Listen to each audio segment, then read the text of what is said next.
Good afternoon, English speakers. Welcome to Fluency tip number 6. This is the first video in this series that I'm posting on YouTube and IGTV. If you'd like to see the earlier posts of this series, make sure you check out my Instagram story highlights titled Fluency Tips. Today, we're going to talk about 3 of the biggest mistakes that I often see people make when they're practicing their conversation. This could be when they're practicing with their friends or in a classroom with other students or even one-to-one with an instructor, teacher, or tutor. Mistake number 1 is being a perfectionist. Picture this. You are in a conversation practice session. Your conversation partner gives you an opportunity to speak. They're either waiting for you to comment on something or they're waiting for you to respond to a question. Now you have the exact words arranged in your mind in your native language, but you're not sure how to say it in English.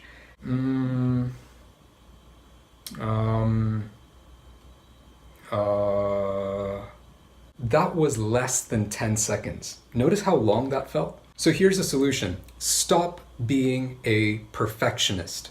Focus not on speaking in perfect sentences, but focus on communicating your ideas clearly and carrying on the flow of the conversation. You see, if you're having a planned practice session, you're limited by time. You don't want to waste that time with silence. You want to get as much practice as possible. Now, if you want your own experience of learning from a first language English speaker one-to-one at an affordable price, you want to check out Talkie.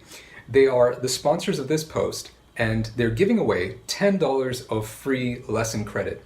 You've just got to use the link on this post. If you're watching it on my stories, swipe up, or if you're watching it on IGTV or YouTube, just use the link in the description.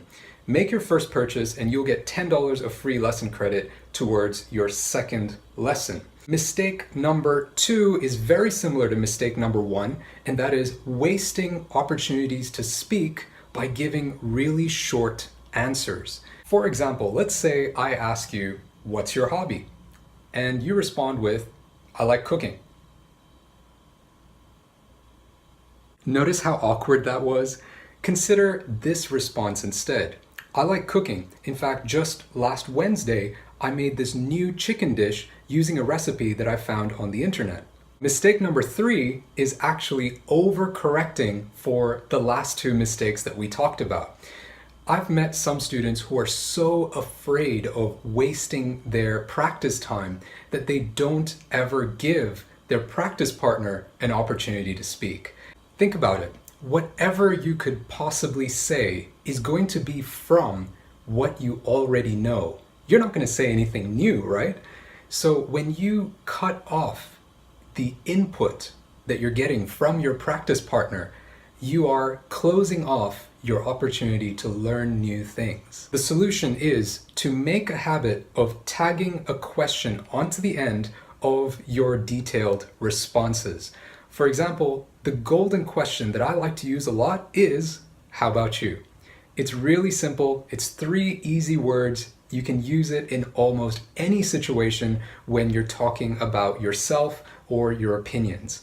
"I like cooking. How about you?" "I think that obesity is a serious problem in this country. How about you?" For those of you watching on YouTube or IGTV, I have a very special request. Please share this video with your classmates, your practice partners, and your teachers, and let me know in the comments which of the 3 mistakes that we talked about have you made at some point.